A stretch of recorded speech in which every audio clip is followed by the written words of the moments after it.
Hi, welcome to Provenance Inns and back to basics, how to make the perfect scrambled eggs.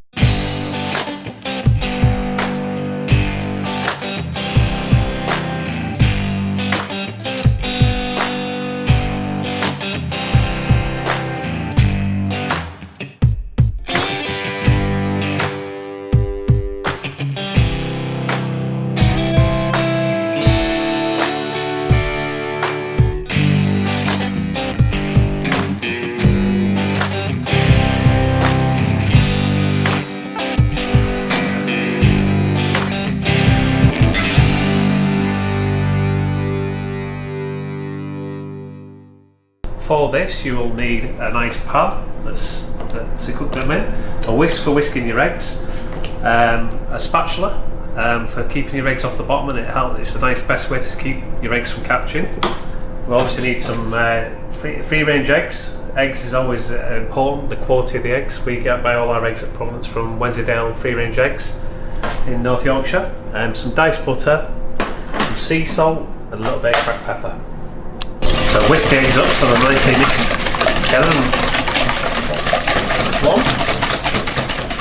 Once we've got to that stage, we can get rid of the whisk and we can add some diced butter to the mix, and then we're going to put our pan on the heat.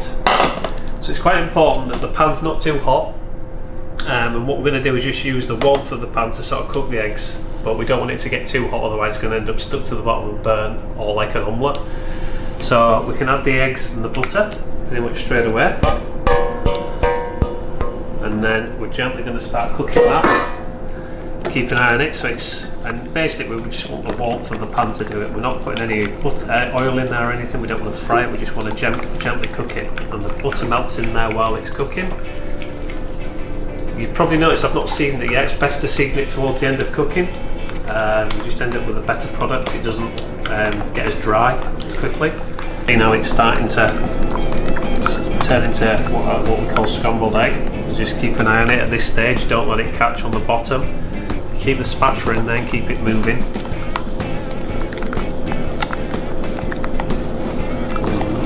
And the key to this is take it off just before it's totally cooked, so because it will carry on cooking a little bit in the heat of the pan.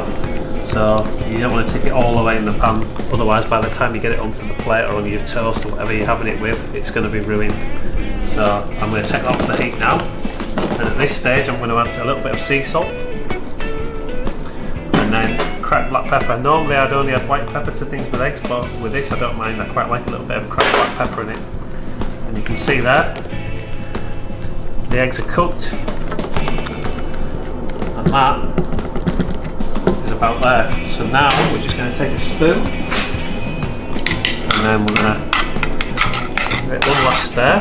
And you can see you've got a lovely sort of creamy scrambled egg. You don't want it any much more than that, you want to be able to, so it's just holding together. It's not raw, it's not overcooked and rubbery. There's nothing worse than rubbery scrambled eggs. And there you go. You could obviously put some nice smoked salmon with that, or a nice piece of sourdough. You could put some chopped chives to it. And that is what I would call perfect scrambled egg.